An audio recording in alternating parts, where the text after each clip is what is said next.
हमारे प्यारे नबी के पैदाइश का वो वाकया जिसे सुनने के बाद आपका भी ईमान ताज़ा हो जाएगा। दोस्तों, तारीख में यह एक ऐसा निराला और खुशगवार दिन था कि उस दिन कल के आदम का राज, इब्राहीम अलैहिस्सलाम की दुआ, ईसा अलैहिस्सलाम की बशारत, बेवाओं का मसीहा, मजलूम की पुकार, गरीबों और मिस्कीन का वली और पूरी इंसानियत के पुरसाने हाल पैदा हुए। उस रात में बहुत सारे मुज्जात पेश आए जो इस्लामी और दीगर किताबों में दर्ज है। हुजूर सल्लल्लाहु ताला अलैहि वसल्लम की पैदाइश से पहले अरब में सूखा पड़ा था और खेतों और सरसब्ज वादियों में धूल उड़ रही थी। लेकिन जिस साल हमारे नबी अपनी वालिदा की हमल में आए तो अचानक दुनिया ही बदल गई। जमीन में हरियाली आ गई, दरख्त हरे भरे होकर फलों के बोझ से दब गए, घटाएं झूम झूम कर आती और खूब बारिश होती। इस साल इस कदर इनामो इकराम हुआ कि अरबों ने इस साल को खुशहाली के साल का नाम दिया। हुजूर की पैदाइश से पहले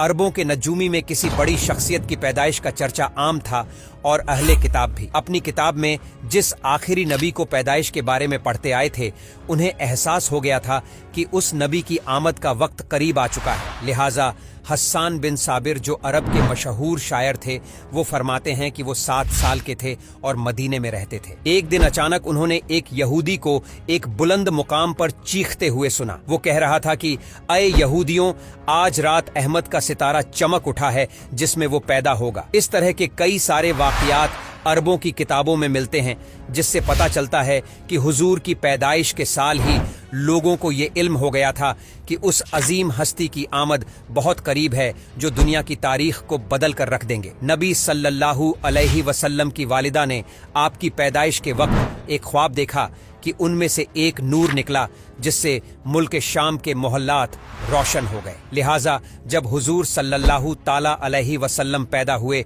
तो उनकी वालिदा से ऐसा नूर जाहिर हुआ जिससे चारों तरफ हर चीज रोशन हो गई। वो नूर इतना रोशन था कि बीबी आमिना ने शाम के शहर बसरा के मोहल्लात देख लिए। हजरत उस्मान इब्ने अबियास रजी अल्लाहु ताला अन्हु से रिवायत है कि मेरी वालिदा ने बताया कि मैं उस रात हजरत आमिना के पास थी जिस रात नबी की पैदाइश हुई। मैं घर में हर तरफ रोशनी और नूर देखती और महसूस करती थी जैसे कि सितारे करीब चमक रहे हैं। यहाँ तक कि मुझे लगा कि ये मेरे ऊपर गिर पड़ेंगे। जब आपकी विलादत हुई तो खानाए काबा नूर से चमक उठा और सितारे जमीन के करीब हो गए। फरिश्तों ने आहिस्ता और ऊंची आवाज से ऐलान किया। जिब्राइल अलैहिस्सलाम बशारत लाए और अर्श खुशी से झूम उठा। बीबी आमिना के घर में परिंदे भेज दिए गए जो अपनी चोंच के जरिए मोती बिखेर रहे थे। बीबी आमिना के इर्द गिर्द फरिश्ते खड़े हो गए और उन्होंने अपने परों को फैला दिया। दुनिया की हर मखलूक तस्बीह करने लगी और इमाम कायनात की आमद में झूम उठे। मशरिक के चरिंद व परिंदे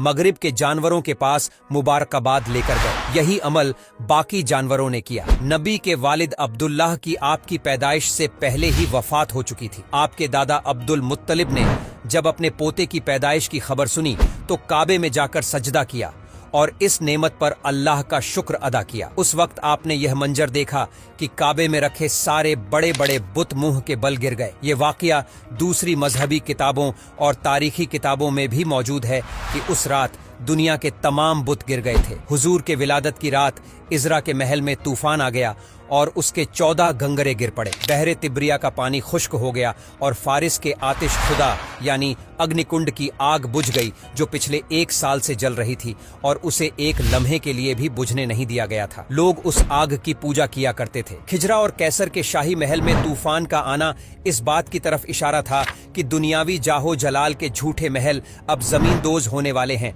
और झूठे खुदाओं की अजमत खत्म होने वाली है। जब हुजूर पैदा हुए तो अल्लाह ने आपको पाकीज़ा बदन और कस्तूरी की तरह खुशबूदार, खतना शुदा, चेहरा नूरानी और आंखें सुर्ख थीं। हुजूर की इस दुनिया में आमद के साथ ही कुफ्र और जुल्म के बादल छट गए। आपकी पैदाइश इस दुनिया की तारीख का एक अजीम वाकया है। आप तमाम जहानों के लिए रहमत बनकर आए। आपके वजूद से पूरी दुनिया में नूर हक फैला और कुफ्र और बातिल के अंधेरे दूर हो गए। वीडियो अच्छा लगा हो तो इसे लाइक जरूर करें और हमें फॉलो करके हमारा हौसला बढ़ाएं।